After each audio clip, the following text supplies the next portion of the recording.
Hoy podría haberles presentado un poco sobre Glimax como la empresa, pero vamos a dejar eso por ahí para otro momento y quería charlar un poco sobre tecnología en general, tecnología en el agro.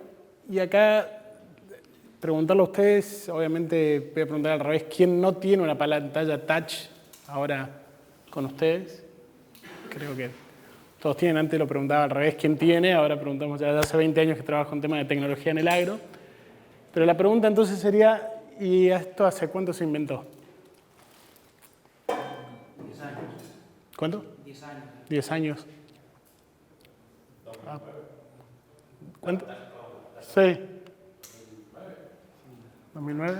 No, 2014. 2014. No, dijiste 10 años, pero 2014. No, antes. ¿Antes? ¿Cuánto? Sí, 2007, 2005. Ah. ¿2060? ¿Le suena? Hace un tiempito, ¿no? Bueno, ustedes nacieron probablemente con algunas tecnologías en la mano y probablemente no tengan la percepción de hace cuánto las cosas se vienen desarrollando. Lo que pasaba con estas pantallas, por ejemplo, era que se ensuciaban. Está el material, entonces quedaba grasa, entonces no terminaba de funcionar, entonces había que lavarse las manos con alcohol y demás para que funcionaran. Después hubo un desarrollo en el tiempo hasta que terminó estando en la mano de cada uno de ustedes. Y eso pasa con la tecnología y las evoluciones en la tecnología son distintas y sobre todo es difícil que evolucionen en industrias como la del agro, donde es muy difícil innovar en una industria que tiene más de 10.000 años. Hace más de 10.000 años que se siembra, hace más de 10.000 años que se producen alimentos, de que nos asentamos y dejamos de ser migrantes. Bueno, desde ese momento estamos produciendo y viendo cómo producir más, cómo alimentarnos y cómo poder hacer. Con lo cual eso hace que las evoluciones en las tecnologías sean difíciles, sean algo que bueno, no sea tan fácil encontrar cuestiones disruptivas. Y si hablamos de las tecnologías para el agro, hay dos tipos de tecnologías. Tecnologías que vienen con los insumos, hay un montón de conocimiento y tecnología desarrollada que viene adentro de estos insumos, que son semillas, agroquímicos y fertilizantes, para poner los tres rubros principales. Y después hay tecnologías de proceso, que tienen que ver cómo se utilizan estos insumos básicamente. Tanto blandas como la agricultura de conocimiento, podemos decirlo, o la agricultura digital o el diseño de sistemas, y la de ejecución, cómo lleva adelante las tareas a través de las maquinarias y la ejecución. Acá, en todo esto hay muchísimo desarrollo y muchísima tecnología actualmente. Hoy hay desde todos los sistemas de plataforma y habida para guardar y hacer el record de información de lo que vamos haciendo en los campos, así como equipos que pueden ser autónomos para trabajar solos arriba de un lote y hacer procesos que antes requerían de una persona para estar atrás de eso. Sin embargo, estas dos cosas están muy vinculadas y básicamente cuando diseñamos un sistema de producción, esto es el desarrollo de un cultivo de maíz, desde la siembra hasta el momento que está para cosecharse, vamos enfrentando tecnologías de proceso y insumo todo el tiempo. Vamos poniendo insumos para que se pueda sembrar, pulverizar y evolucionar ese cultivo a través de procesos como la siembra, la pulverización, la cosecha, que se realizan con maquinarias específicas. Esos sistemas de producción están modelizados por nuestras decisiones, tanto de qué producto, en qué momento y con qué proceso lo incorporamos. Y obviamente que están afectados por algunas fuerzas exógenas que nos comandan en la producción a cielo abierto, que es la lluvia, que es el tiempo, que es la temperatura, que es la política, que es los precios internacionales y demás. Pero en general, el diseño de estos sistemas de producción buscan algo siempre que es lo mismo. Siempre buscamos ser más eficientes. Desde que empezó la producción, lo que se trata de hacer es cada vez más ser más eficiente. Y hoy necesitamos la 10ª parte de la superficie para producir lo que antes producíamos en 10 veces más superficie. Y eso es un camino que es inequívoco y solo vamos para ahí. Cada vez vamos a producir sobre una superficie menor.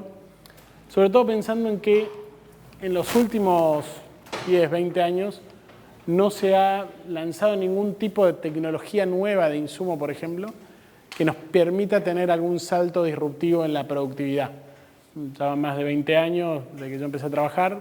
Había llegado en la Argentina, por ejemplo, a los eventos de soja RR, que son resistentes a Roundup. En ese momento ese era el nombre, y eso permitió explorar nuevas fronteras agrícolas, desarrollar nuevas áreas y de esa manera tener una mayor productividad y una mayor producción total en realidad.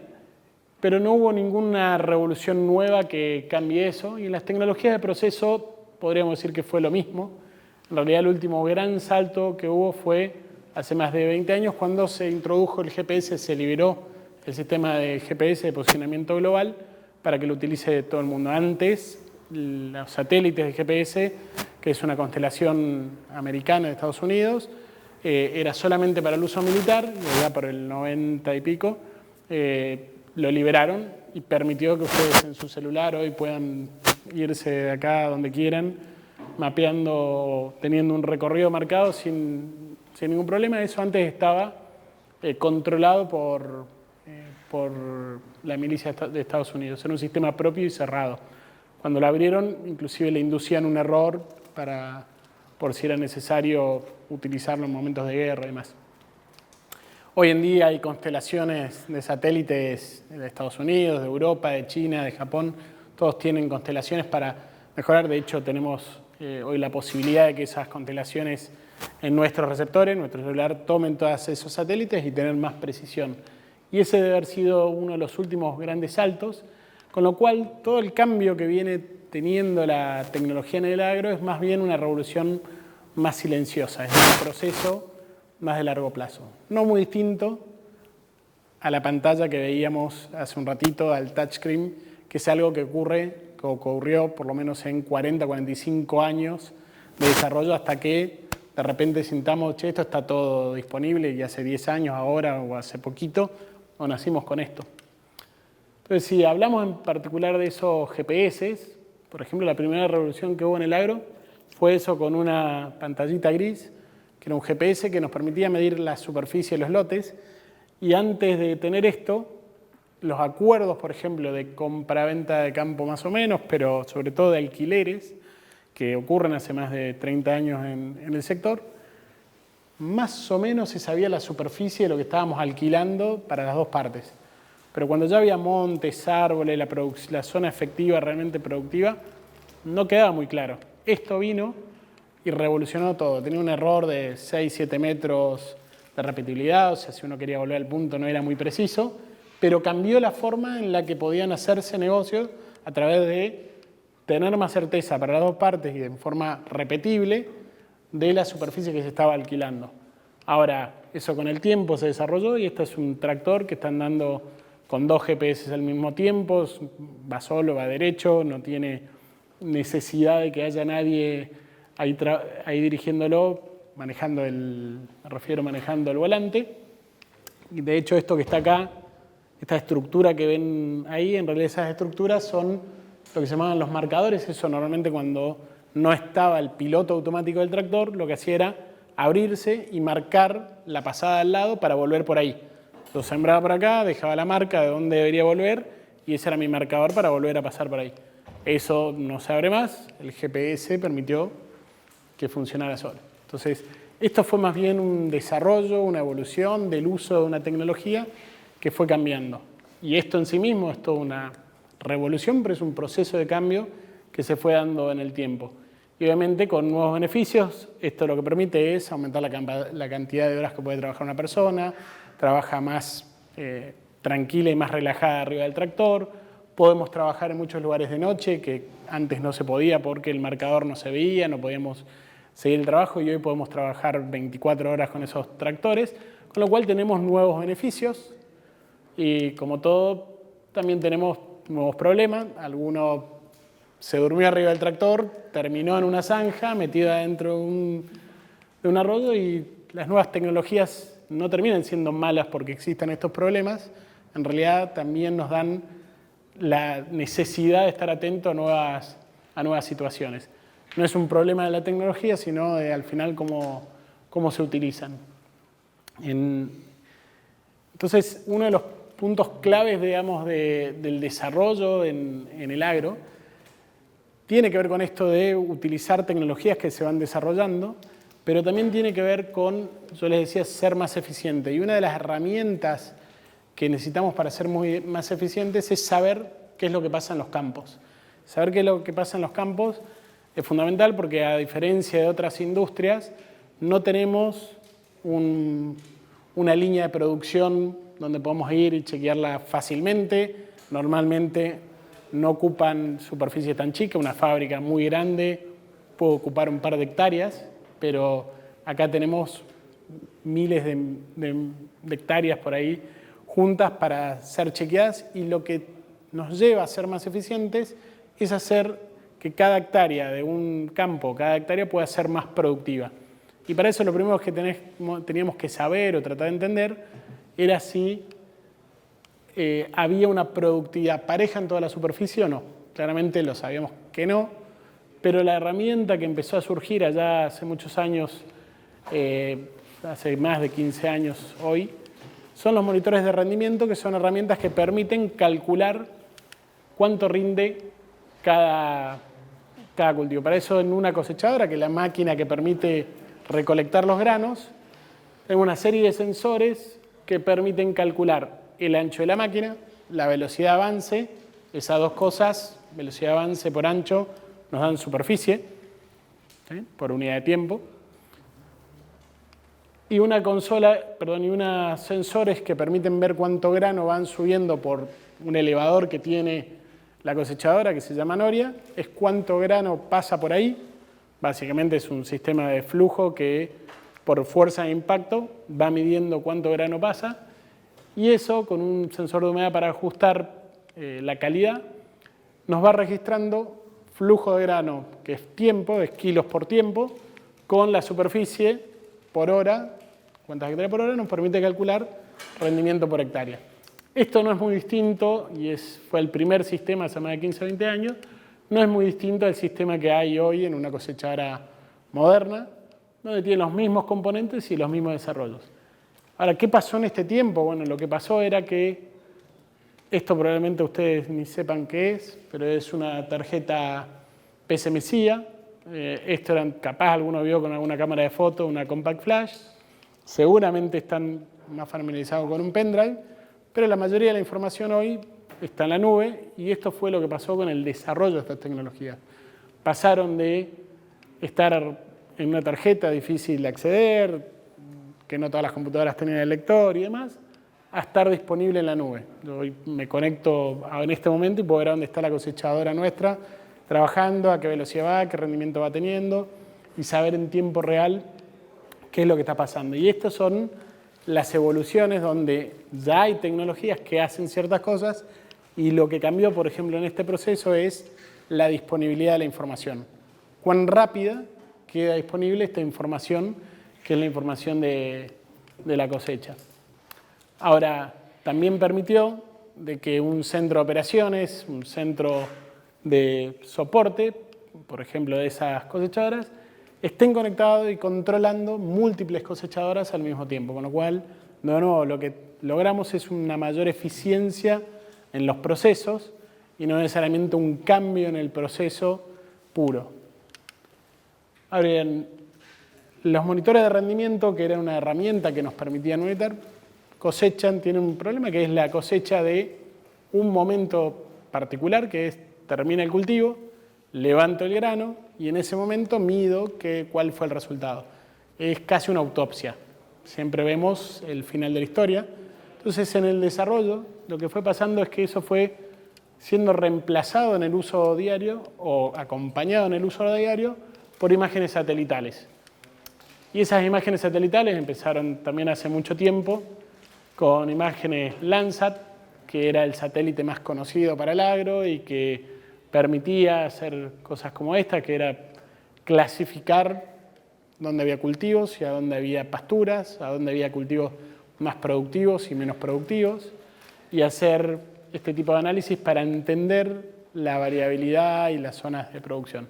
Eso está ahí, por ejemplo, es un campo de 400 hectáreas, y ahí podemos ver que se clasificó o está clasificado en zonas agrícolas lo verde y zonas ganaderas lo amarillo, naranja, y azul lo que tiene agua no es productivo. Y esa clasificación permite programar, producir los cultivos que corresponden en cada una de las zonas o de las áreas.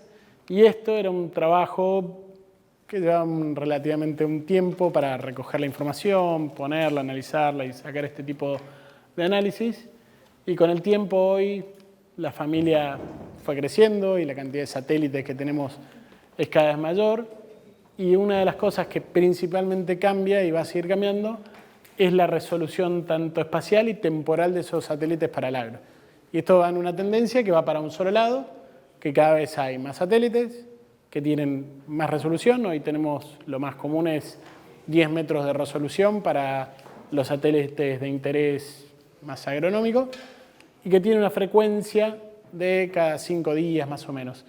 Eso va a ir cambiando, eso es Sentinel, pero también tenemos microsatélites, tenemos Planet, tenemos disponibilidad de otras fuentes de información que cada vez van haciendo que los tiempos entre la disponibilidad de información sea más rápido, sobre todo ayudando a condiciones como las que tenemos hoy, donde los satélites no pueden ver a través de las nubes o no pueden ver lo que nosotros necesitamos que vean a través de las nubes.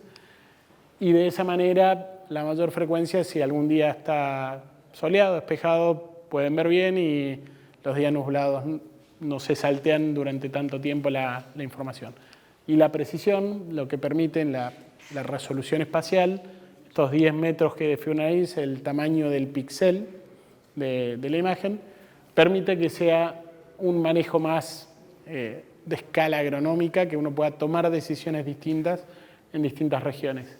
Acá podríamos decidir cosas distintas en función de, por ejemplo, estos colores diferentes que están acá, o ver cosas distintas que están ocurriendo en función de estos colores diferentes. Acá básicamente es una pastura y lo que ven con colores distintos son productividades de pastura distintas y con eso la posibilidad de cambiar la cantidad de animales, por ejemplo, que ponemos en un potrero que hay acá versus un potrero que hay acá. Lo más verde es más pasto, lo menos verde es menos pasto para ese caso. Pero hoy se ha hasta comoditizado eso, donde en el agro tenemos disponibilidad de esas imágenes satelitales prácticamente en cualquier momento y disponibles por cualquier motivo casi. Esto, por ejemplo, es una aplicación de clima y si uno le pone los límites de un lote, directamente te da las imágenes satelitales, con lo cual está completamente disponible. O plataformas que te permiten comparar los mapas de rendimiento, que era lo que veíamos mostrándoles hoy. Esto sería uno de los mapas de rendimiento logrados con las cosechadoras, comparado con las imágenes satelitales que quedan disponibles o están disponibles a lo largo del tiempo. Entonces, esto que casi que es un commodity, de nuevo, lo más probable que lo que vaya variando es para qué lo vayamos usando, en qué aplicaciones podemos ayudarla a que nos ayude a optimizar procesos, y no creo que vaya a haber un cambio de nuevo diferencial o un cambio muy sustancial en el tipo de tecnología que lancemos al espacio y nos puedan ayudar a tomar decisiones, sino en la forma en la que lo usemos. Y para usar, en todos esos casos, en definitiva, en el agro, lo que estamos usando es, en esos casos, al cultivo como un sensor. Tanto cuando cosecho como monitor de rendimiento y es el resultado final del cultivo censando el suelo, como las imágenes satelitales, que en definitiva no son más que la cantidad de energía que absorbe una biomasa, las plantas, y el cultivo es lo que nos permite separar si hay algo mejor o peor. Pero eso también fue cambiando en el tiempo y la evolución de estas mediciones directas en el suelo. Y una de las cosas que hacemos hoy en el agro es hacer, por ejemplo, muestreos de suelo, donde tomamos muestras independientes. Cada uno de estos puntos que están acá es un punto georreferenciado, donde va un técnico, una persona con un equipo manual o automático, y toma muestras de suelo que son llevadas a un laboratorio, y lo que nos permiten es generar a través de una interpolación de esos puntos, o sea, rellenar estos espacios con un modelo geoespacial y lograr mapas de cómo están distribuidos cada uno de los nutrientes. Y acá, solamente para simplificar, o para que puedan leer esto, verde significa que está bien, rojo significa que está mal, y uno puede rápidamente decir, bueno, acá en este campo tenemos un 50% del área que puede llegar a tener necesidad de ser fertilizada versus la totalidad, y eso de nuevo ayuda a que sean más eficientes las decisiones que tomamos a la hora de, por ejemplo, fertilizar. Eso que figura ahí como fósforo es la disponibilidad de ese elemento en el suelo, es de parte de lo que se alimenta la planta, además del agua de lo que hay en el suelo, y necesita una cierta cantidad en función del cultivo, y estas cantidades se pueden determinar con estos muestreos de suelos y con estos mapas saber que podemos aplicar ciertos lugares y ciertos lugares no hace falta. Por ejemplo, en este caso, en ese lote, podríamos lograr una eficiencia de un 50% del área con una aplicación en las dosis correctas, y el otro 50% prácticamente no necesita ser aplicado ese elemento, y de esa manera, por un lado, no aplicar producto que no es necesario, o por lado, visto de la otra manera, es solo aplicarlo donde tenemos mayor posibilidad de respuesta. Y eso ocurre con cada uno de los elementos que se pueden medir en el laboratorio o que son necesarios para la producción de los cultivos.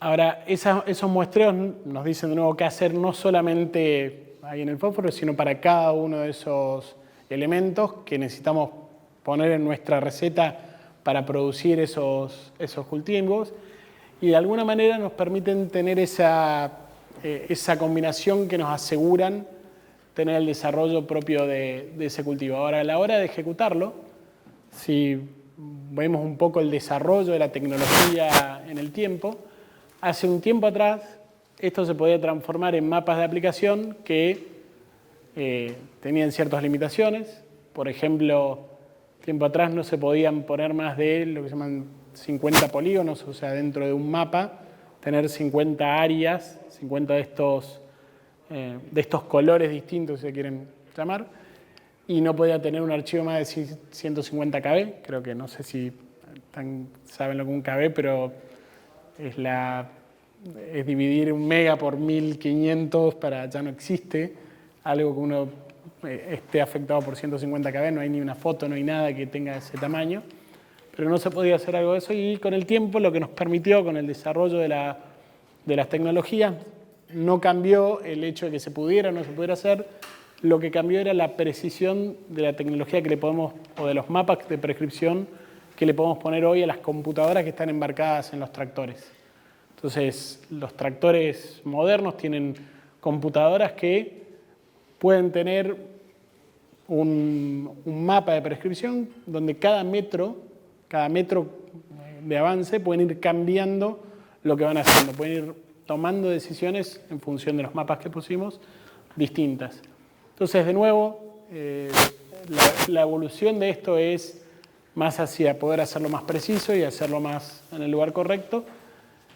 Y en principio fue muy desarrollado para equipos como estos, que son pulverizadoras que permiten aplicar mapas como esos, para aplicar fertilizantes en forma variable, con distintas dosis en cada lugar, o simplemente esto es para pulverizar un herbicida o un fungicida en todos lados. Y luego se fueron desarrollando ya las sembradoras que permitían, primero mecánico, después hidráulico y ahora eléctricamente, hacer hasta en cada uno de los surcos una cosa distinta. Entonces hoy potencialmente cada uno de estos, esto es un surco de la sembradora, lo que se llama un surco de la sembradora, que es el lugar a donde la sembradora va dejando la semilla, el fertilizante y armando la cama de siembra y preparando todo para que ese cultivo, esa semilla pueda nacer y crecer. Y en esos lugares hoy tenemos para cada uno de estos cuerpos un motor eléctrico que nos permite cambiar la cantidad de semilla que ponemos cada metro de avance. Entonces, si hay un pedazo de suelo que tiene menos productividad, podemos poner menos cantidad de semilla porque sabemos que soporta menos cantidad de semilla, y si tenemos una mayor productividad podemos poner más cantidad de semillas en esos lugares.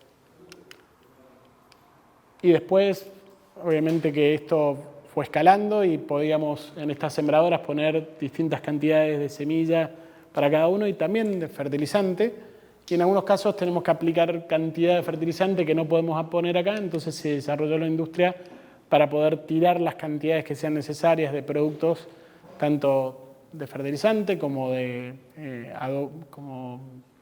fertilizantes orgánicos, cama de pollo, no sé si están familiarizados, pero bueno, básicamente residuos de la producción porcina o de pollos, para poder esparcir eso arriba de los lotes con la escala y el tiempo y la velocidad que son necesarias. Y tenemos hoy la posibilidad de que todo eso además genere un activo digital en los procesos, porque cada una de las labores que vamos desarrollando van grabando qué es lo que vamos haciendo en el lote. Entonces nos permite tener un registro hoy digital del 100% de las labores que vamos haciendo.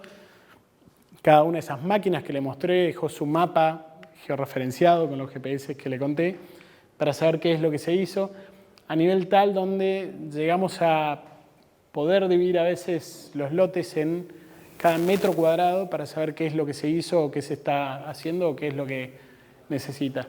Y eso también es algo que va evolucionando y la capacidad de cómputo que tenemos nos permite poder comparar estas cosas, desarrollar nuevos modelos de toma de decisión basados en esta información y mejorar la forma en la que producimos día a día.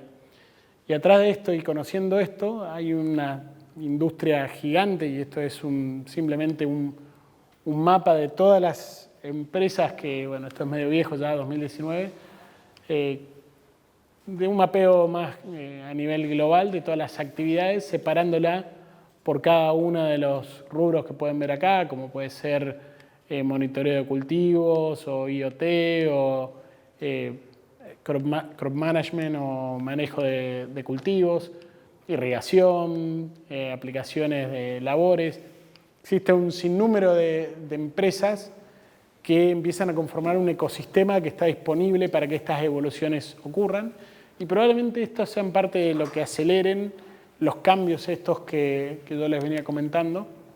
Y en particular, esto es un mapeo más para Argentina, y estas son empresas, por ejemplo, de software y robótica e inteligencia artificial, podemos llamar, que existen hoy acá en Argentina, y podemos ver otras de data science o de manejo de información, que de nuevo lo que van a permitir es seguramente ir acelerando. No va a haber un cambio disruptivo probablemente, pero sí que se aceleren algunos procesos de incorporación de tecnología, también de biotech y algunas de e-commerce o fintech, y esto obviamente no es una lista exhaustiva, solamente una muestra de cómo en realidad empieza a existir un ecosistema de empresas que ayudan a que evolucione el sector y que evolucionen estos procesos que hablábamos recién.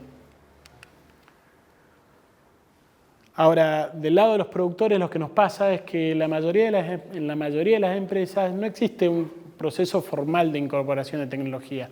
No existe un área de tecnología en muchas empresas, por más de que sean de escala más chica o más grande. Seguramente que las que vinieron acá, o que ustedes estuvieron escuchando, el Artirigoyen y demás, seguramente ellos sí, por eso están en esta zona, pero cuando hablamos de las 200.000 productores que hay en Argentina de agro, donde cada uno mueve un número grande de dinero, de plata, de producción, de productividad, bueno, no todos tienen incorporado estos procesos de adopción tecnológica. Y necesitan de, obviamente, asesores, referentes de casos de éxitos, de capacitación, de entender un poco qué es lo que pasa en el sector. Me podía pasar eso. Y una de las cosas que nos damos cuenta en esto, y una forma rápida de ver si una empresa lo tiene o no, perdón que ahí quedó medio cambiado, es cuando uno le pregunta a una empresa o le pregunta a un productor si tiene incorporado en su margen, en su cálculo, un costo de recursos humanos o un costo de plata asociado a tecnología. Si lo tiene claro, cuánto es lo que paga y cuánto es lo que cobra. Por ejemplo, estos pilotos automáticos de los tractores tienen que pagar un fee de corrección satelital para poder sembrar derecho. si eso lo tienen contabilizado. Si tienen contabilizado el gasto en capacitación de recursos humanos viajando para entender sobre estos temas. En general, si no hay una plata, dinero dedicado para este tipo de cosas, probablemente no hay un plan por detrás. Si no hay un plan, no hay un esquema de desarrollo y por eso tenemos ahí una traba o una barrera a la hora de cuando toda esta lista de empresas tratan de desembarcar en el agro, se encuentran con productores que ni siquiera tienen claro un plan de incorporación de tecnología y de desarrollo y eso a veces termina siendo una traba en la mejora. Y es parte de un proceso que tenemos que entender que ocurre así y que el ecosistema es muy grande y que la caja de herramientas de cada productor será distinto, con lo cual aquellos que probablemente busquen o tengan una solución para ofrecerle a un productor, tenga que entender de que el productor tiene que armar su propio ecosistema de soluciones para poder tener algo que le dé beneficio a ellos mismos. Y en esto sin hacer futurología, porque es muy difícil hacer futurología, esto por ejemplo era lo que pensaba la gente de Nat Geo de cómo se iba a ver el año 2000 en la producción agrícola. En algunas cosas no estuvieron muy lejos, alguna cosa de esta parece un dron, pero como ven es algo que está muy integrado entre una casa del futuro, la ciudad y la posibilidad de estos grandes puentes produciendo en forma más industrial, y esta era la visión de hace ahora ya más de 50 años. Es muy difícil saber qué es lo que va a pasar para saber hacia dónde va todo esto. Sin embargo, podemos ver qué es lo que se está trabajando hoy claramente. A ver si esto... Por play acá. No. Bueno, hay un videito, después de última pueden buscar ahí en Mashable. Esta gente tiene algunos resúmenes de videos de lo que se está investigando hoy, lo que pasa hoy en el desarrollo del agro. Tiene que ver con esto, tiene que ver con la robótica metida en la producción y sobre todo porque si vemos un proceso de dónde venimos y hacia dónde vamos, el productor en el pasado era una producción más de autoconsumo. La gente producía lo que necesitaba para consumir, entonces la producción era intensiva, era familiar, era de baja integración y tenía mano de obra básica, pero era muy eficiente porque el gasto energético era el de la gente y tratamos de hacer las cosas así. Luego pasamos a un sistema de producción más parecido al de hoy, donde tenemos una producción de escala, más extensiva, con esta economía de escala. Hay un poco más de mayor integración y multidisciplinaria. Hoy tenemos que tener soluciones mecánicas, soluciones agrícolas, soluciones informáticas para poder producir. Y lo que yo veo para el futuro seguramente va a ser algo más de una producción intensiva a gran escala. Estos robots nos van a permitir ayudar o nos van a ayudar a producir más en menos superficie y eso es el objetivo siempre de la producción, con lo cual seguramente va para ahí. Y seguramente lo que vamos a necesitar son más y más disciplinas nuevas que nos ayuden a producir mejor. Con lo cual es muy difícil hacer futurismo, pero para algún lado de eso va. ¿Y cómo nos preparamos a esto? Bueno, yo creo que no nos tenemos que preparar a un gran cambio, sino sí que vamos a tener que ir adaptándonos a los cambios. O sea, los cambios vamos a ir desarrollándolos, van a ir ocurriendo y es más un proceso de adaptación que una disrupción o un gran salto, porque esto es una industria de nuevo de 10.000 años y es difícil que haya un cambio disruptivo que haga que todo varíe en 2 días y sobre todo lo que es difícil que eso se llegue a la cantidad de productores y a la diversidad de productores que existe en el mundo. Y lo que sí puede cambiar es la velocidad. Seguramente va a ser más vertiginoso que en el pasado. Antes tardábamos capaz que 20 o 30 años en cambiar el sistema de producción. Hoy probablemente eso ocurra en plazos más chicos y probablemente los cambios sean más profundos y eso seguramente tiene que ver con que la posibilidad o en realidad la cercanía que hay entre el consumidor hoy y el productor hacen que las demandas estén más cerca y probablemente eso haga que necesariamente sean más profundos.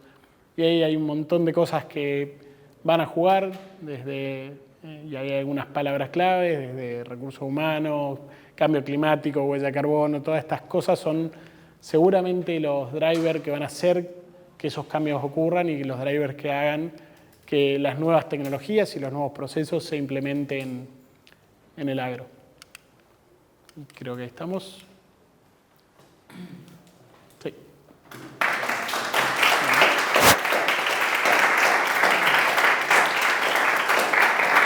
Creo que el tiempo está muy bien.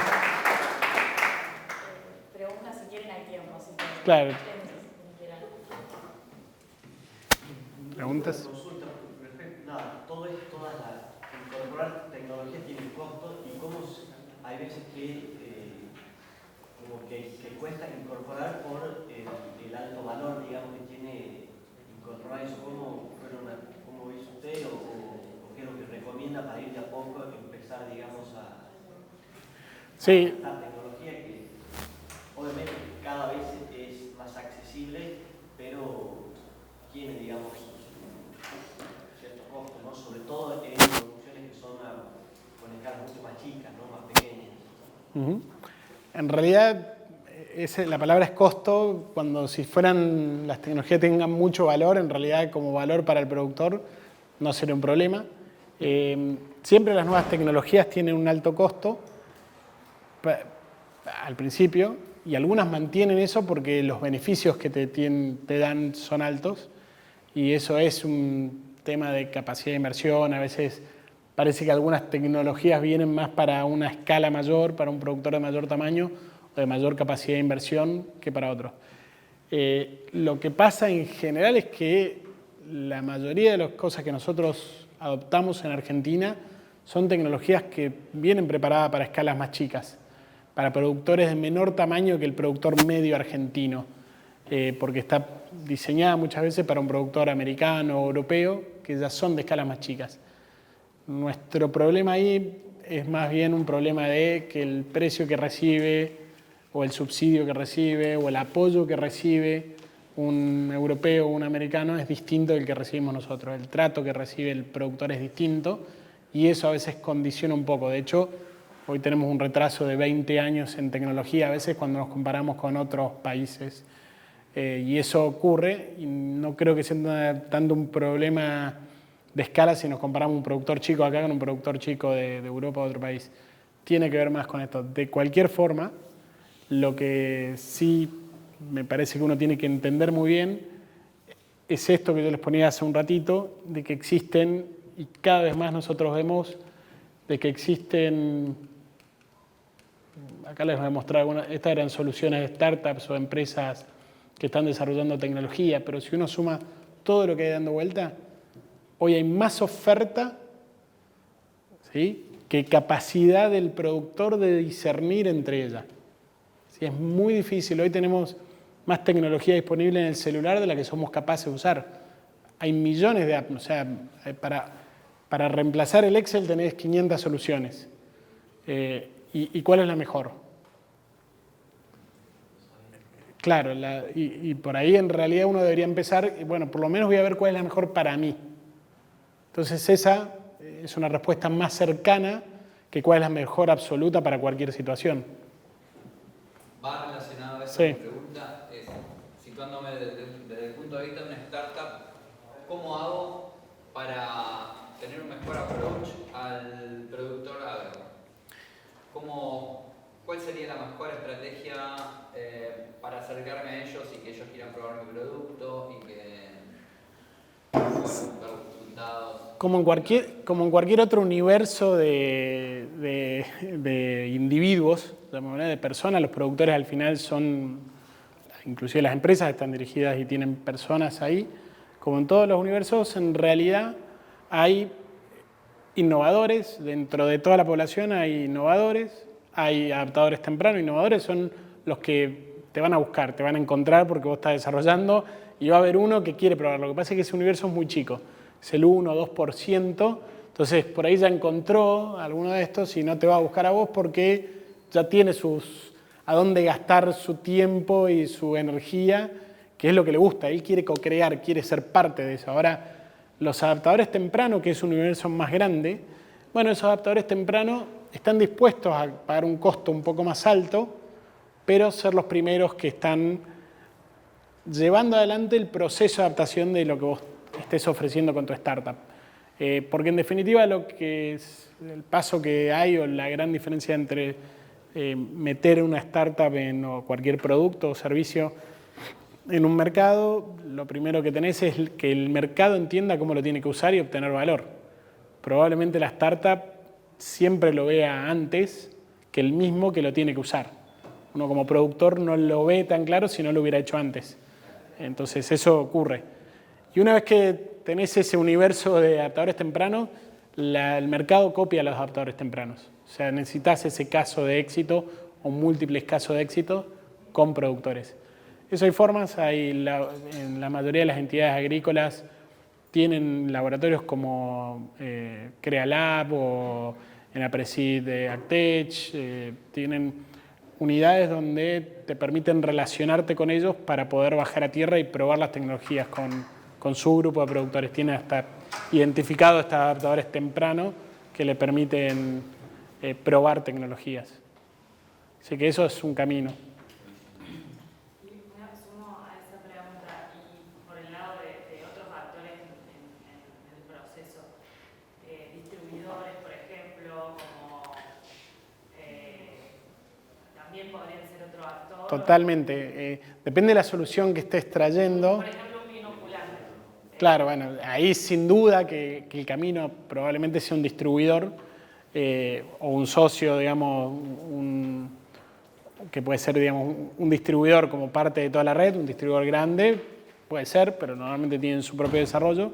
Pero a veces un partner más local, un vendedor local, un retailer local, digamos, de venta de insumos, por ahí es un mejor socio en ese camino.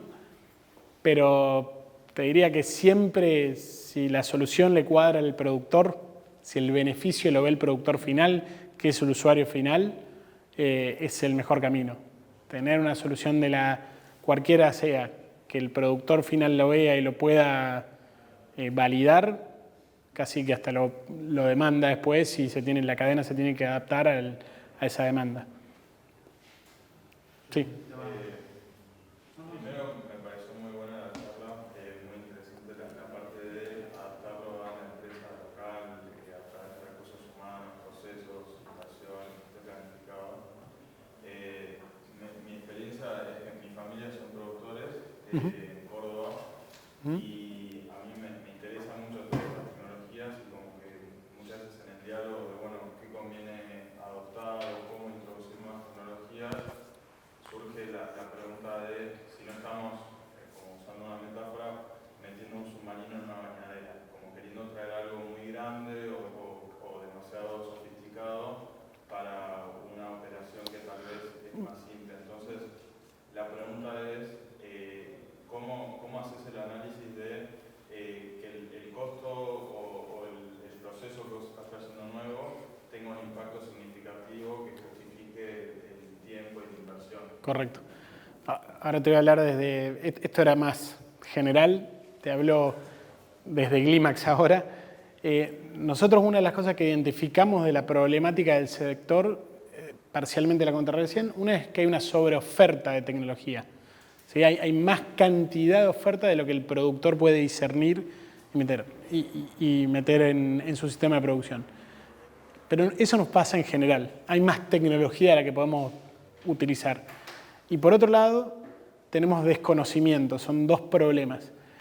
Que esos dos problemas que llevan a que haya una subutilización general de la tecnología y que haya más tecnología incorporada que adoptada. ¿Qué significa esto? Vamos a separar el proceso de adopción, vamos a llamarle adopción tecnológica, a que vos estés en un estado donde utilizás y es productivo para vos, que es donde vos decís lo que querés llegar. Me encantaría saber cuál es la que a mí me va a resultar y entonces tengo esa. Bueno, eso tiene dos etapas. Una es la incorporación, que es comprarla, es accederla, es pagar el fee. Básicamente yo lo monetizo porque normalmente es algo que tiene que estar en el mercado disponible. Cuando uno compra algo, perfecto, lo incorporó. ¿Sí? Yo compré, pagué el gimnasio, sería. Ahora otra cosa es cambiar los procesos que aseguren que esa tecnología te dé los beneficios que tenés que tener. Yo puedo parar el gimnasio. Ahora, si no cambio mi día a día para ir y hacerme el lugar de 1 hora de entrenamiento y demás y qué sé yo, no voy a cambiar la forma en la que yo trabajo, no voy a cambiar y no voy a obtener ningún resultado.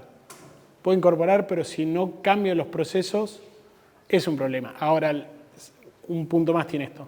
Hay que identificar e incorporar la tecnología que esté a la escala que nosotros necesitamos y cambiar los procesos de la forma tal que aseguren que esa tecnología te dé los beneficios. Eso es la adopción tecnológica y eso es algo que va mucho más de la mano del desarrollo de recursos humanos, la asistencia, la incorporación de servicios, mucho más que de la tecnología en sí misma. Es muy difícil empaquetar eso. No hay ninguna solución de todas estas que pueda empaquetar esa parte que requiere el tú a tú, el identificar, el incorporar y demás. Yo tengo una consulta. Sí. Vos comentaste que estamos alrededor de 20 años atrasados a lo que es Europa o América, América Norte, en cuanto a tecnología. También comentaste que la producción de ellos es una producción de menor escala que la que tenemos nosotros. Entonces, la pregunta es, para tratar de alcanzarlos en tecnología o lo que fuere, ¿tenemos que adoptar lo que ellos están proponiendo en una escala más chica o tenemos que desarrollar nosotros una forma de decir, bueno, podemos tomar un poquito, pero lo nuestro en realidad es a mayor escala y necesitamos ir por otro lado? Sí, ahí yo les aclaro. Estamos en promedio 20 años, lo digo que en los últimos 20 años tuvimos problemas para desarrollarnos. ¿Por qué? Porque lo que acá tenemos tiene un productor de punta, allá lo tiene el productor masivo. Esa es la diferencia. No es que no exista la misma tecnología, la diferencia es que no llegó a todos los estamentos. Esa es la primer gran diferencia. Un estándar allá es tener un determinado tipo de equipamiento y nosotros no lo tenemos masificado acá. Ese es el retraso de 20 años que yo hablo de tecnología. Ahora, las puntas de lanza acá están tan avanzados como allá y con tecnologías que hemos traído allá y reajustado para nuestro uso local o cosas que se han desarrollado acá. Ese ecosistema de soluciones ocurre y como todo, la adaptación local siempre tiene por ahí un plus porque está desarrollado con la situación propia, con los condicionamientos propios, con las limitaciones propias. A veces tomar algo, un modelo hecho en Europa y lo traes acá y resulta que para que funcione necesitas un caño de conectividad en el campo así de grande y nosotros tenemos un hilito, claro. Entonces, esas cosas pueden ocurrir y esas cosas requieren que siempre haya una adaptación local. Bueno, es parecido a lo que vos decís de que cada uno, si compras una tecnología, tenés que tratar de adaptarte a esa tecnología Claro. para sacarle el jugo. Y lo ideal sería saber cuál es la que mejor te pega a vos. Y a veces, a mí me pasa mucho que, no sé, porque yo trabajo en tecnología hace 20 años, todos mis compañeros de la facultad o amigos de trabajo, además, cuando se van a comprar una computadora me llaman para saber qué computadora comprarse. O sea que en algunas cosas uno intenta decir, che, quiero ir hacia dónde voy. Y entonces le preguntás, che, bueno, listo, ¿y qué vas a usar? Excel. Bueno, comprate cualquier cosa. Sí, si no vas a correr un modelo 3D, no vas a jugar los fines de semana, comprate algo que vaya para vos. Pero bueno. ¿Cuánto es un incremento productivo atractivo que le signifique al productor un cambio de estándar o de paradigma? ¿Cuánto sería un incremento productivo que ya te llame la atención? Mira, cualquier cosa que supere el costo inicial, seguramente que va a ser algo atractivo, pero te diría que 10-15% es algo razonable. ¿Para qué? Para las cosas que no tienen que forzarlo a cambiar nada. Cuando no tienen que cambiar la forma de producción, o sea que estamos, si vuelvo para atrás acá y voy a las tecnologías más, por eso también hoy yo les presentaba las tecnologías de insumo y las de proceso. Una tecnología de insumo se cambia por el 10%. Vamos para otro poquito más.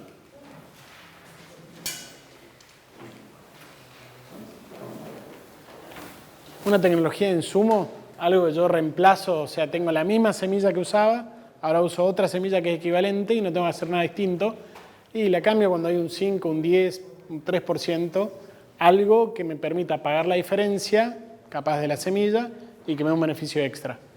Eso no hay problema. Ahora, si lo que vos le estás proponiendo tiene que ser, yo trabajo así, y ahora de repente tengo que cambiar la forma y trabajar así, bueno, el beneficio tiene que ser un poquito más grande que eso. Pero a veces no es solamente que te dé un beneficio más grande del 10%, una rentabilidad extra del 10%, a veces es hacerlo más estable, que te lo dé, que te ayude a afrontar momentos críticos, a veces que te dé más control sobre lo que estás haciendo, más información, y a veces esos beneficios son bien vistos y no necesariamente es exactamente la mayor productividad. O sea que tampoco, no sé cuál solución estás trabajando vos, pero en definitiva a veces no es puro el beneficio de la mejor productividad. Gracias. ¿De qué manera ves que se diferencian estas tecnologías, estos servicios, a los que ya vienen integrados en maquinaria de las principales marcas, mejor, Hay un montón y va a haber cada vez más soluciones que vienen de la mano de la tecnología, que es esto que yo digo que a veces inclusive viene embarcada y es la incorporación tecnológica que ocurre. Alguien incorpora tecnología porque viene ya en la máquina. Ahora, la adopción, lo que vemos es que muchas veces esa incorporación, por tratar de ser masiva la solución que ofrecen, no necesariamente está adaptada a cada una de los productores o a los sistemas productivos o a la situación local.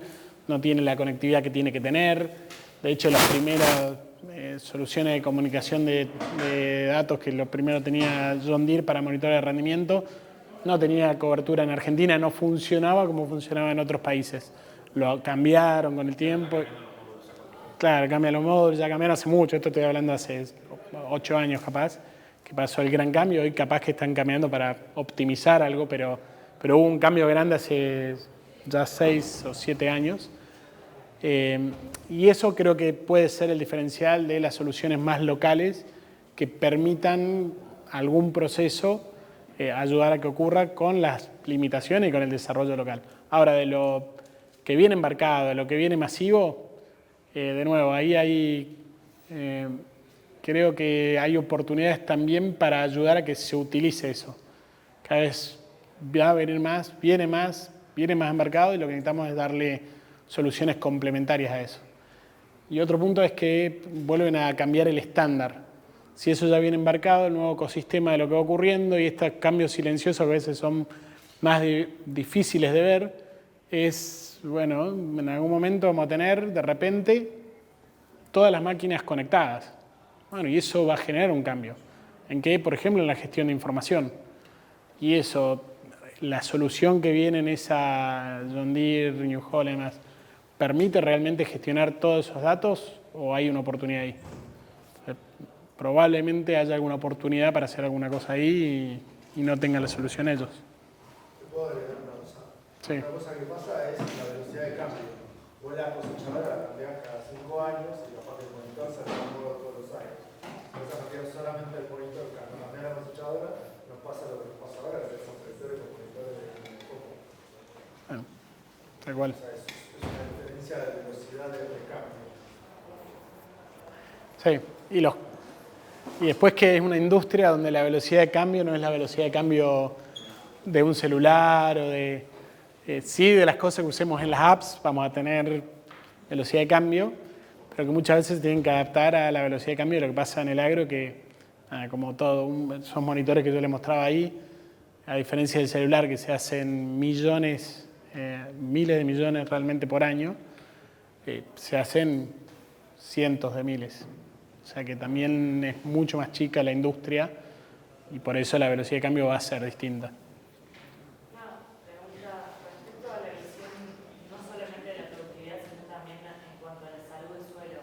¿Empiezan a haber más tendencias vinculadas a eso? Como ¿cuál es, no sé, la idiosincrasia o qué se piensa respecto a recuperar, porque entiendo que muchos son arrendados, los digamos, entonces, ¿qué se piensa respecto a recuperar soluciones que además de mejorar la productividad busquen recuperar la salud del suelo? ¿Es un beneficio que suma valor o no necesariamente? Un poco va a parecer la respuesta que doy en cuanto a la innovación. Hay gente que está preocupada por eso, hay gente que está trabajando ahí, eso, hasta productores metidos para hacer un bottom-up de desarrollos, por ejemplo, de análisis de carbono y demás, para entender lo que pasa. Y es un tema que hoy, por supuesto, que se trata.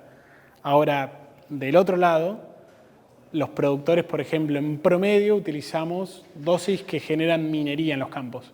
O sea, en Argentina el sistema productivo, por un montón de factores, entre ellos sistema de producción, campo alquilado, esquema de arrendamientos en general, pero después la misma política y cómo tenemos retención en vez de tener, como otros países, subsidios a los alimentos, a la producción de alimentos, lo que hace es que, en definitiva, haya una producción minera. Eso ocurre. Con lo cual, por más que haya innovadores y gente que está preocupada por eso, y estemos preocupados por disminuir el impacto ambiental, mejorar la productividad, ser más eficientes, en promedio, como producción, Argentina es un sistema que deteriora el suelo más que lo mejora. Con lo cual, creo que hay un cambio que va a ocurrir y nos va a ocurrir solo, pero como todos los golpes, porque en algún momento vamos a dejar de poder producir los rendimientos que teníamos que tener, o ojalá cuando nos levanten la pata de la cabeza algún día nos habilite a tener más capacidad de inversión en esas cosas, digamos. También hay que aclarar que Argentina es pionera en protección del suelo con la siembra directa, no es solamente un aspecto, o sea, un aspecto es la protección de la erosión y la estructura y todo lo que tiene que ver con la siembra directa, otra cosa es la deficiencia de minerales que proveen no reponer. Hay diferentes aspectos de lo que es la salud del suelo, en los cuales Argentina muy bien comparado con otros y peor. Sí, que ahí en realidad hasta es contraproducente en algunas industrias, como la industria del carbono, donde nosotros tenemos una línea de base normalmente medio alta. Entonces, la industria de los bonos de carbono, la sociedad de la agricultura, vienen de la mano de la posibilidad de, por ejemplo, dejar de arar los campos y empezar a hacer siembra directa, y eso pasó en Argentina hace 40 años, empezó a pasar, y pasó durante 40 años hasta hace 20 años más o menos, que llegamos al 90% del área donde hacemos siembra directa. Pero bueno, eso, siembra directa no necesariamente implica que uno realmente haga las otras cosas bien. La salud del suelo es mucho más complejo que solamente sembrar en forma directa y dejar una cobertura que ayuda a una parte, pero hay otro montón de cosas que quedan afuera, sí. Se puede interpretar que la agricultura de precisión viene a tratar mejor el suelo porque no pones exceso en un lado y tenés licencia en el otro. También puede ser que es una tecnología que aporta a la salud del suelo, poniendo lo que tenés que poner en el lugar donde lo pones. Y eso me parece muy interesante, y de hecho creo que esa tecnología cuando fui vi que ponían fertilizantes tipo por dosis, y pareció wow, o sea, cuánta tecnología hay en el campo. ¿Y qué promedio hay tipo en Argentina? La mayoría de los productores tienen eso de fertilizar. Sí, fertilizar de manera variable. ¿10%? Sí, hoy es un poco más en superficie. En número de productores puede ser entre un 10 y un 15%, pero en superficie un poco más porque esos productores normalmente no, además esos productores son los que más tierra tienen, entonces en esa posibilidad están. Pero sí, lo que tiene también es que adentro de eso hay todo un gradiente de quien lo hace a nivel 1, a nivel 2, a nivel 5 o a nivel 100, digamos. Hay distintos niveles. tanto de precisión de manejo, como de integralidad, como de efecto real en el sistema, en forma de medirlo, en forma de ejecutarlo. O sea, hay mucha variabilidad. No hay solo un estándar y que si alguien dice, che, yo hago dosis variable para la aplicación de insumos. No todos están hablando lo mismo cuando dicen eso. O hay que saber leer de que existe variabilidad en eso. Así como el que te dice, yo hago tratamiento de semillas, ¿ok? No es todo lo mismo. Podemos tratar semilla con un chimango cuando estoy por sembrar o hacer un tratamiento profesional de la semilla. No es todo igual. Te voy a tirar un centro. ¿Qué hace Clímax? Nosotros somos dos cosas, éramos productores agropecuarios solo. Gracias por el centro primero, perdón. Ahora veo si la pateo a la luna. Bueno, más presiones. No, somos productores agropecuarios, sembramos 2.800 hectáreas más o menos con doble cultivo. Y como productores en algún momento, en el 2008, por ahí hubo un par de años muy secos, como pasaron estos dos últimos, y decidimos un poco evolucionar hacia otras cosas y desarrollamos un área de tecnología donde ahí tenemos, en realidad, hacemos tres cosas distintas o tenemos tres áreas. Una, ayudamos a startups y empresas locales y de otros países a hacer un soft landing en el sector. Y así que me sirve el centro para lo que estén desarrollando. Pero hacemos soft landing de tecnología y somos probadores y testers de tecnología local y de otras empresas, o inclusive somos research partner de algunas tecnologías de otros países para Argentina y la región. Tenemos un área donde cuando esas tecnologías dan resultados con una cierta productividad que el productor lo puede usar y tengan una cierta escala, para ese caso hacemos la parte comercial de ellos. Entonces tenemos un área de venta de herramientas, soluciones básicamente analíticas, que son mediciones tenemos medidores de penetrometría, de humedad de suelo, medidores de radiación gamma de suelo para saber la variabilidad, para saber a dónde utilizar una cantidad X de productos. Y tenemos equipos de control y ejecución. De control de saber cómo se desarrollan las labores y de ejecución es que las desarrollen correctamente. Y por último tenemos un área de gestión del conocimiento donde damos capacitación, servicio y asistencia a los productores. Y básicamente tratan de responder esto, tratan de responder a, che, tengo más de lo que puedo manejar, el productor no entiende bien cuál tiene que ser su caja de herramientas, qué apps usar, y los ayudamos en eso, lo capacitamos para que entienda un poco más lo que hay, o ya entiende más o menos qué es lo que hay, pero necesitan medirse y hacer las cosas con más precisión y le damos servicios nosotros, o ya entiende, ya midió, vio algún resultado, pero le cuesta escalarlo. Y ahí trabajamos directamente sobre los recursos humanos, las personas, el desarrollo de procesos y básicamente que ocurran las cosas. Ahí hacemos cosas como se hacen en otras industrias, que son el outsourcing de servicio de tecnología. Directamente las empresas pueden confiar en que nosotros llevemos procesos adelante para ellos, para que ellos después lo incorporen. Es como cuando alguien va a desembarcar con SAP, un sistema de gestión, y de repente necesita que alguien venga y esté 5 meses con ellos trabajando ahí al lado todos los días hasta que el SAP quede andando en la empresa. Entonces, para que eso pase, en el agro a veces no son 5 meses, necesitas 5 años, porque las producciones son una vez por año.